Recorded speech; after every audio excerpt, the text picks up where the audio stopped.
కాళ్ళు పట్టుకోవద్దు, ఎవరి కాళ్ళు రుద్దొద్దు, అట్లా ఎవరి చెంచాల్లో ఉండొద్దు. అవి ఎక్కువ కాదు. బాధ నుంచి పొగా మేడం వచ్చిన మేడం మేడం ఏం కాదు, నేను ఒకటే. అది అర్థం చేసుకుంటే కాదు.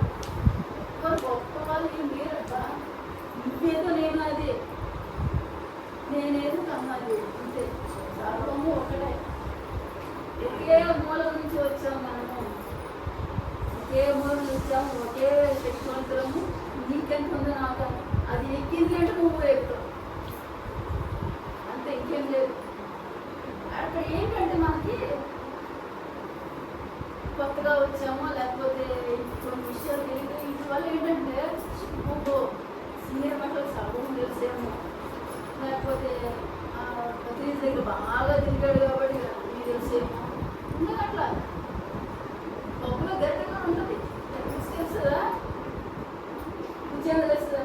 పప్పులో గరిటికి ఇప్పుడు ఈ పప్పు పుల్ల ఉంది, చేదు ఉంది, కారణం ఉంది, ఏం తెలియదు. తిరుగుతూ ఉంటుంది అంతే, మా పిల్లలు తిరుగుతూ ఉంటుంది, ఏం తెలియదు. కాబట్టి ఏంటంటే చదివే ఉన్నారు, గురువు గారి దగ్గరే ఉన్నారు, గురువు గారికి కాళ్ళు ఎక్కువ ఉంటారు, వాళ్ళకి తెలిసేమో అనుకోదు. ఇవి కూడా మూఢనమ్మకాలే. వాళ్ళకి ఏదో బాగా తెలుసు, లేకపోతే ఇంకో మాస్టర్ ఎన్నో బుక్స్ చదివడం, లేకపోతే ఇంకో మాస్టర్ హిమాలయాలకు వెళ్ళడము, లేకపోతే ఇంకో మాస్టర్ ఏం లేదబ్బా. ఇదంతా భ్రమ. వాళ్ళు ఏదో అనుకున్నప్పుడు వాళ్ళు ఏదో చూపిస్తుంటారు, లేదు అదేమో అదేమో, ఏం లేదు. నువ్వు ఈరోజే ధ్యానంలోకి వచ్చావా? ఈరోజే వచ్చావా? గ్రాండ్ మాస్టర్ ఈరోజు అయిపోతావు అంతే. అదేంటబ్బా, వాళ్ళు ఎవరో 10 ఏళ్ళ నుంచి ఉన్నారంట, వీళ్ళు 30 ఏళ్ళంట, వీళ్ళేమో 1,00,000 పుస్తకాలంట, వాళ్ళేమో మొత్తం గురు సజ్జన రుద్రాత్రి సజ్జన సాహిత్యమేనంట. వీళ్ళేమో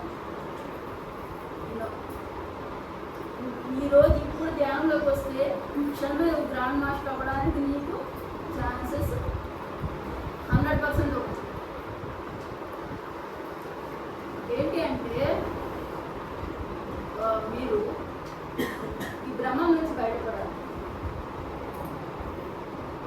భ్రమంలో ఉండిపోయి ఎవరో గొప్పవాళ్ళేమో వాళ్ళు వెంట తిరిగితే వాళ్ళు మాకేమైనా ఎక్స్ట్రా ఇచ్చేస్తారేమో, మనకి తొందరగా ఎదిగించేస్తారేమో.